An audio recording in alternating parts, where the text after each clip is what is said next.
Bandeko Balandi, tozali na esengo lisusu ya okutana na Alongo azali juriste boyebi grand combattant résistant. Moi je représenter ce sujet les lotés mais Alongo d'abord mbote na bato bazako na les amis de wiki. Mbote mingi bandeko Balandi, mbote na bino banso bisika bozwami. Voilà, alors Alongo dossier autour les lois ezali par rapport au mouvement oyo yoti ko botama peuple mokonzi. Je pense bon ça déjà on a une émission de Salaki il y a quelques jours avec bandeko na bino bautaki na Paris Pichu Chomongo également Christian Bola vous parlez sur peuple mokonzi. Alors bazo comprendre bien te ba combattant mususu apparemment bazo mo aneti za mo défi moko boye ba mususu bazo mo aneti boye ko bébé ça lisusu combat ndenge combat ba na kozala notre parti politique mo bo créer na kati ya comment ba comprendre te c'est pourquoi le tozong là un peu plus sur combo wana ya peuple mokonzi mouvement peuple mokonzi elingi pena ko lobani. Bien, merci mingi de Kwalimi ya Mongala na tondi botondi. Nazali kopesa bandeko bangai Christian Bola mbote naza kopesa pe ndeko Pichu Chomongo mbote naza kotia kopesa pe ndeko Bolombi ngani naza kopesa mbote naza kopesa pe bandeko Balandi banso mbote pe naza kopesa mama Liliane ya Manchester mbote. Bon na banzi bandeko Balandi banso bana mboka Congo.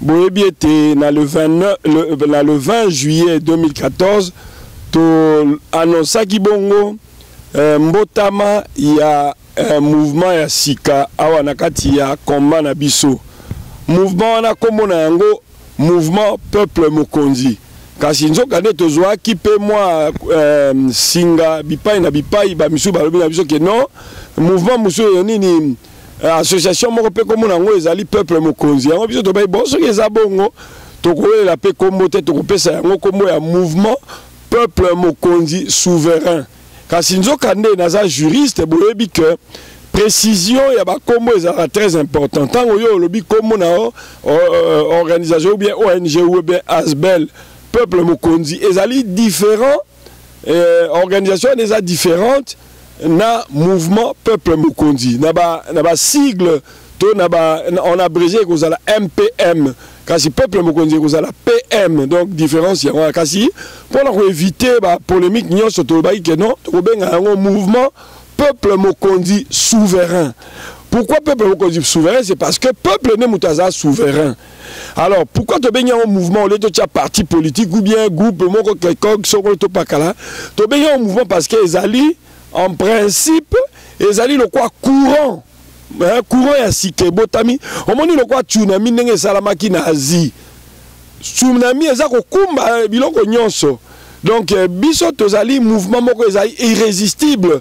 Soko zali ya solo ko bundela Congo ya solo ko résister na mouvement oyote au côté na kati. Eza le quoi courant d'air ou bien courant ya mai. Soko boaki par exemple nzete na mai ko nzete wana ko tiola mbala moko c'est-à-dire yango eza net courant net mouvement peuple mokonzi. Pour la nini peuple mokonzi c'est parce que peuple congolais azali peuple souverain.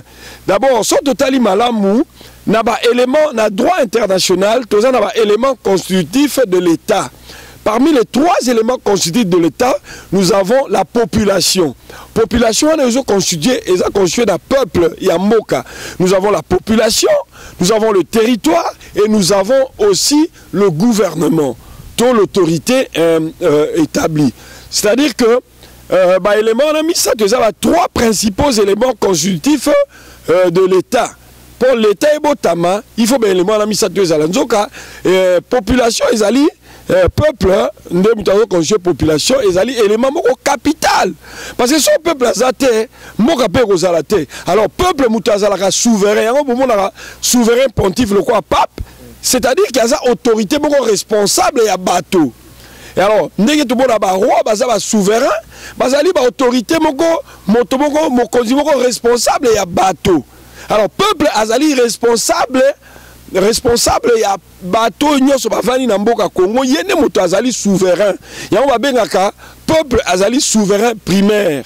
C'est-à-dire que population congolaise ne moto azali kolo ya nyonso ezala ba président de la République, ezala ba premier ministre, ezala ba parlement, nyonso ezala ba parlementaire, ba chef du quartier et que sais-je encore, nyonso wana bazala c'est à peuple ne mutu a décider en dernier ressort. Yango na to pesa comme moi mouvement peuple bokozi pona nini, parce que tout le monde a dit que tant tout le monde to vani na baninga to moni que influence il y a ba personne physique au bazal ba politicien baza ko compte sa influence makasi mingi na kati ya mouvement la biso ba combattant résistant peuple bokonzi ne ma biso bazo ka ezali multiplicité ya ba groupe tout groupuscule to ba mouvement unité ezali pour torpiller combattre, bien au contraire.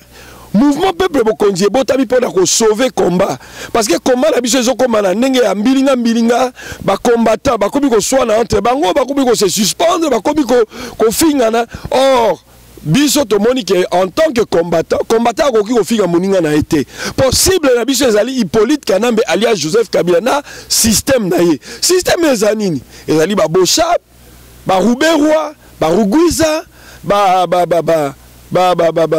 Kijege Malik ezali Malumalu Ngoy Mulunda na bandeko nyonso baza kuna bandeko na biso mususu des frères perdus que j'appelle des frères irresponsables quoi ba Mende baza kokotela na ba caméra za frère na biso te bilomo boyebi aza Rwanda aza étranger azokota kana ba dribbling na bango bakomi koya ko influencer ba combattant na bandeko mususu pe bana mboka ya solo bakomi koya ko yebisa ba combattant bango mususu et que ba combattant na ole même ba sosola malamu bakomi ko bundisa bandeko na bango ba combattant. Alors biso to moni que non, il faut mettre fin un terme na ba biloko ya nengo wana oyo que politicien moto oli di banda aya ko influencer biso na diaspora aya ko influencer biso na Belgique abwe pote biso na biso bandeko ba frères et sœurs toko ba ko bomana toko ba ko swana toko ba ko se tirailler inutilement alors que ba politicien wana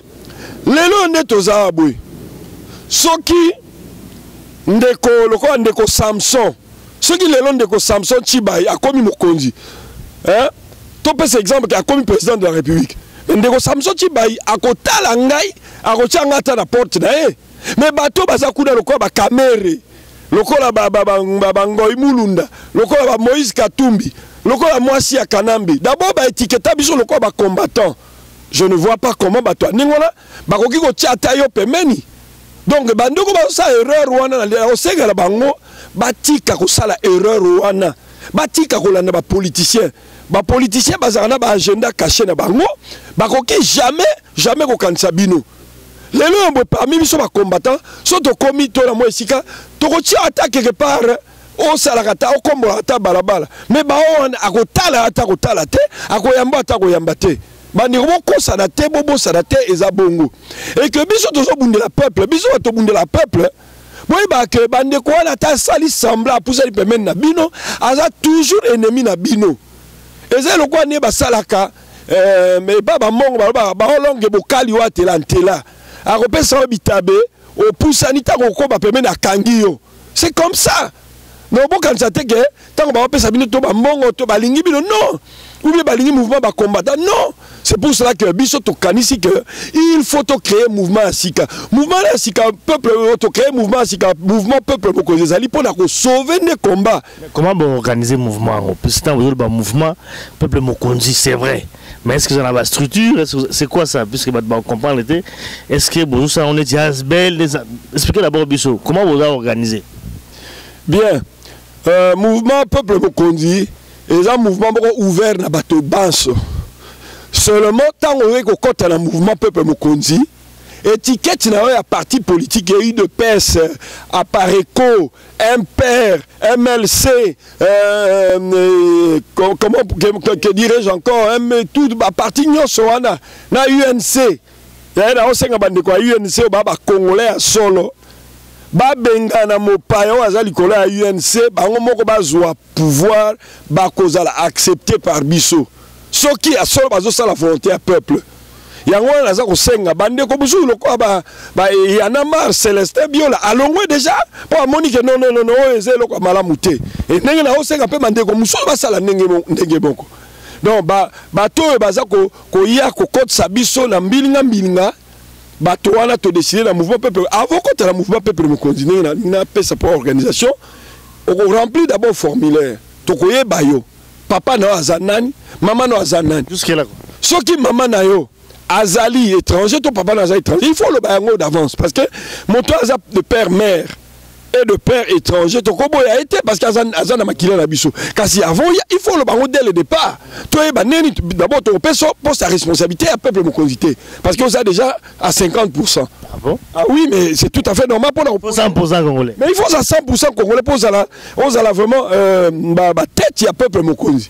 Et que peuple mokonzi on a dirigé tes que tu ou tout le monde licolo au moment ma conséquence il y a l'élection ninge le kaki en 2013 le 20 si je me rappelle bien le 24 mai 2013. Au moment que bande comme ça qui na makanisi mabe pour personnellement mon nga soki za ata élu.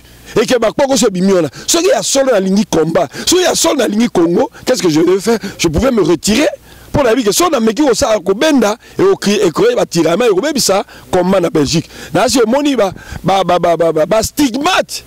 Il y a tiraillement les attils et les continuer pour la nuit parce que bolingo ya combat ya solo na bolingo mboka ezalaki te eza bolingo personnel et ezo ko conduire batu ya moi justement to instaurer déjà système ba formulaire avant quand il faut to ba école na yo ethnie na yo tribu na yo province na yo district na yo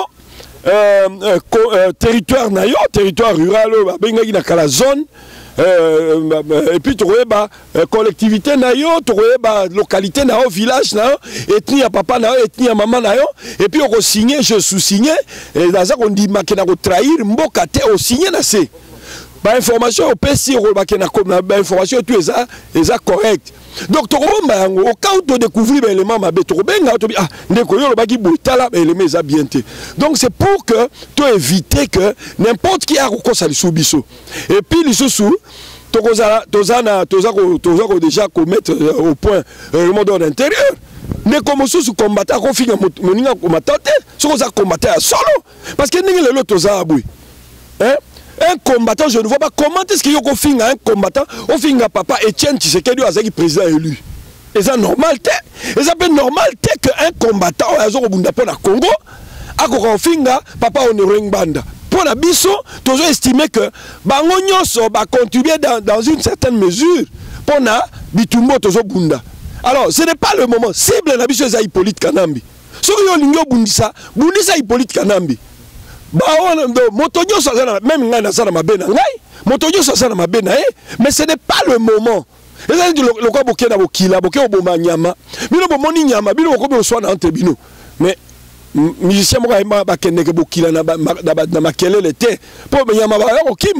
c'est-à-dire que tant que bino but na milesa ya koboma nyama ça ko yosko bandi ko sona entre bino donc nyama ko kima donc Hippolyte Kanambe eza cible na biso ezali biso te ezangai ezali lokwa ngai lokwa baba ndiko combattant mususu ezala mandeko ya CPCR ezala mandeko mususu soki ya solo tozo bundela pona Congo ezala bandeko ya Mirjek ezala bandeko ya ba groupe nyonso ezali na kati ya Belgique soki ya solo tozo bundela Congo tokoki ko swana entre biso te.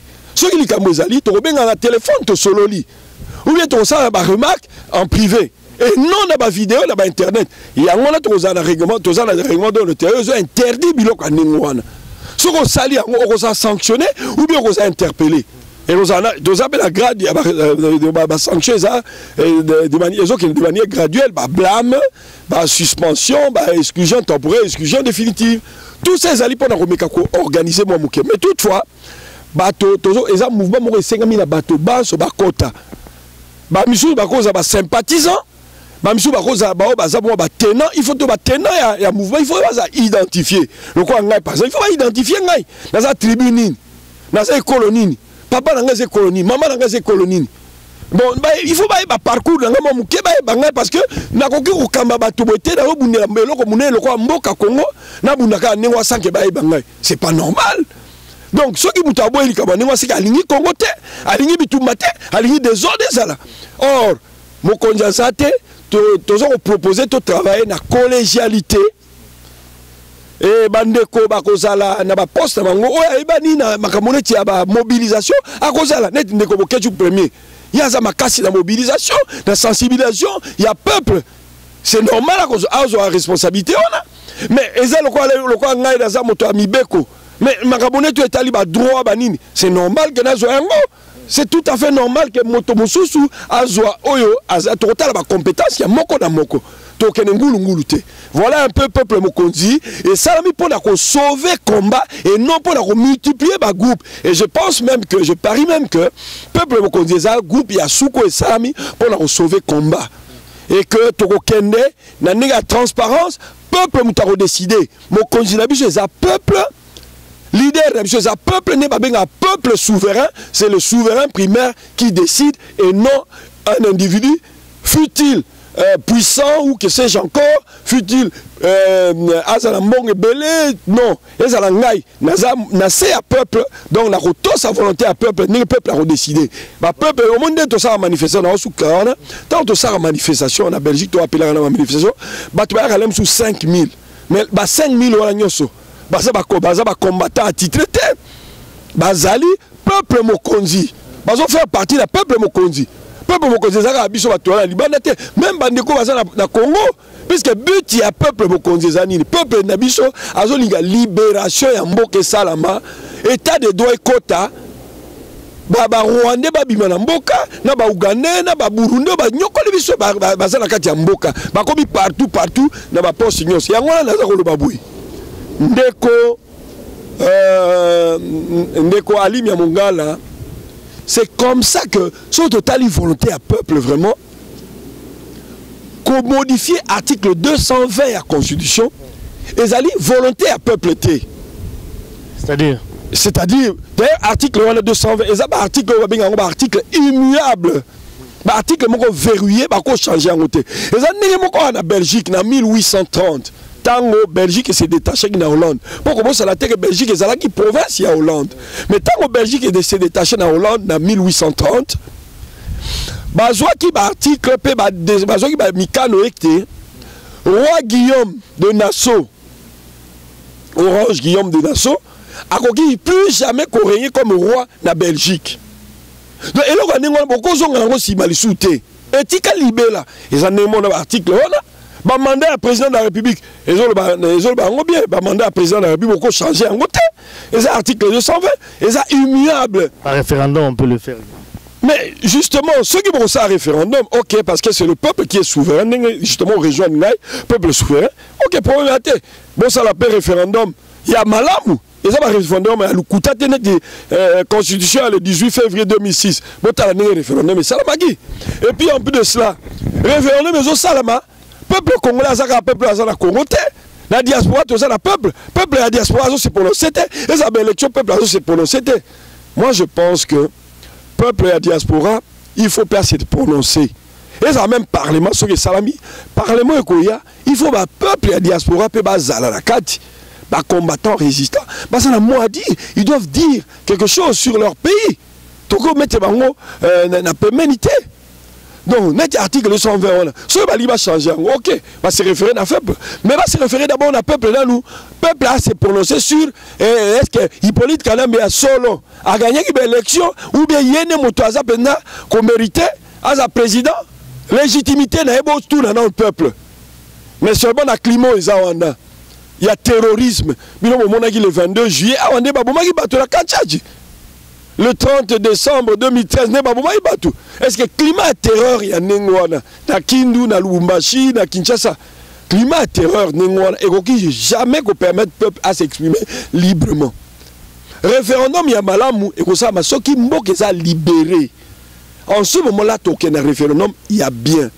Donc, toki jamais qu'on modifie la constitution et puis les sous-sounini toki jamais qu'on modifie l'article 220 à disposition et ça l'article que les autres kala et nous avons toujours na peuple ezekuna na mboka que il faut to bunda poto libérer mboka na biso et là quoi liboso yango wana nous devons libérer notre pays de l'imposture de l'occupation étrangère et là quoi ça ya motu ya mingi yango wana bon on a kosenga batuke tous a toujours na persévérance to persévérer. Mais il faut persévérer. Kundola Bongo Bobo Sanatek, le 2 août 1998 98, pont aérien ya banguna pe badongolo miso esalamaki boka Goma tina kitona mboka na biso ezalaki agressé.